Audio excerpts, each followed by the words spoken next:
tukitoka hapa tukimaliza kambi kule kanisani tutegemee nini na kwenda kufanya nini? Hilo tu swali langu, sawa eh? Kuwaheshimu wachungaji. Tutaombea marafiki zetu. Tutaombea wachungaji. Jamani, tutafanya usafi kanisani. Ndio. Kingine? Tutawapokea watumishi wetu. Hata ina mambo mapana sana. Ni somo moja pana sana.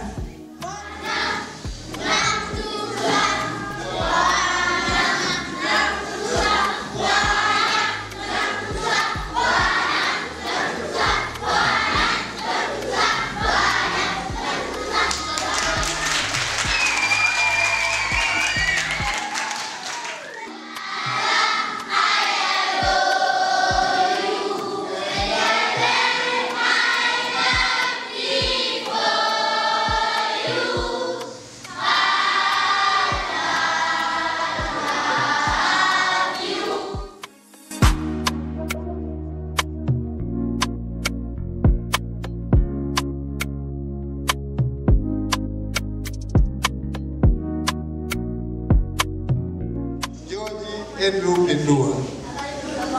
Yeye ndiye askofu wetu mpya wa Dayosisi ya Morogoro. Ndiye ametupa kufanya kibali hiki, ndio maana tumekusanyika leo. Bwana Yesu asifiwe.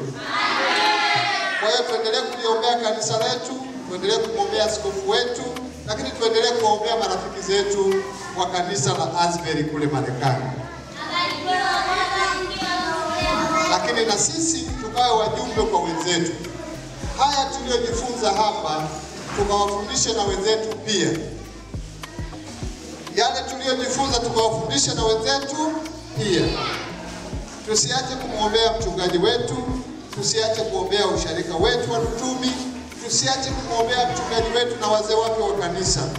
Lakini pia tuwaombee na wainjilisti wetu, na pia tuwaombee marafiki zetu ili tuwe na afya njema, tuendelee kukua katika imani. Amen. Amen.